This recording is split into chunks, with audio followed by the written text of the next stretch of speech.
So, hello viewers, welcome to part 2 of Oracle. And in the previous video, we have seen about the SQL commands, a quick revision of it. In this video, we will see about the built-in functions. Built-in functions. So, we have so many types of built-in functions. So, let me write one by one. At first, string functions. String functions, we have a lower of, upper of, sorry, we have lower of, upper of, then we can find the length of a string, then we have concat, excuse me, then we have concatenation of it, then we have the function like to find substring. uh, we have so many like this in string functions.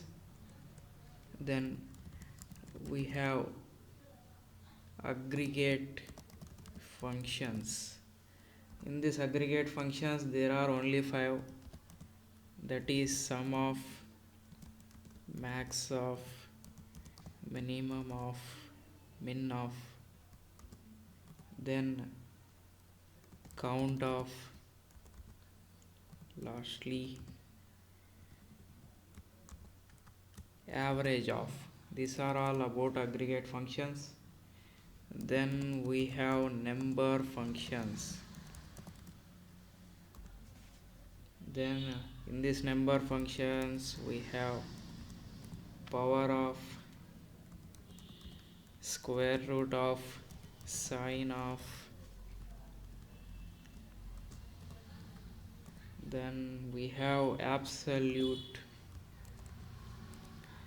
we have mod of as well.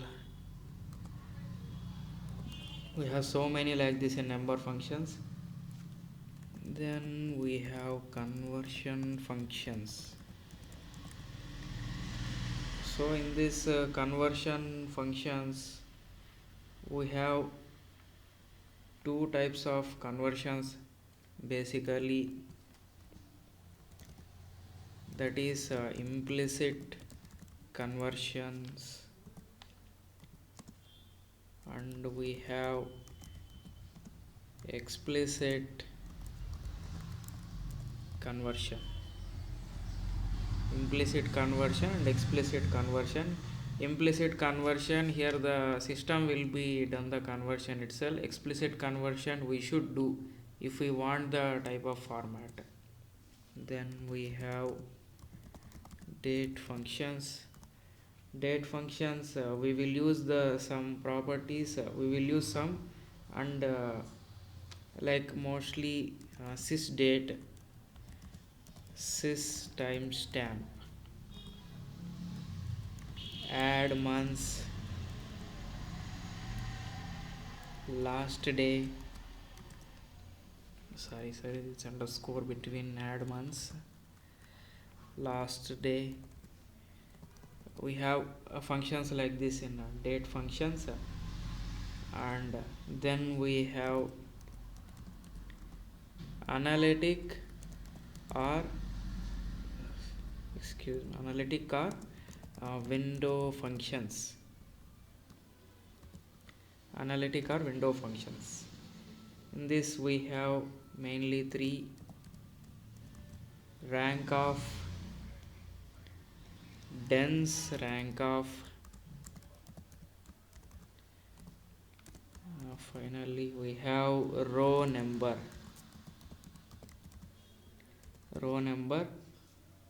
These are all about analytic or window functions. And finally we have other functions.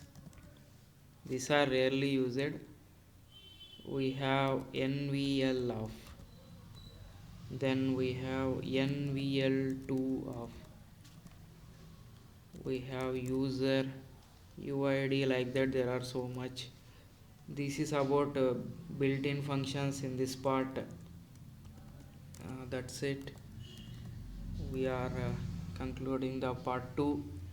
So hope you have seen like how many built-in function types are there, and I have just shown you some of them. Some categories I have shown you the total functions. We will see another topic in the part 3. Thank you.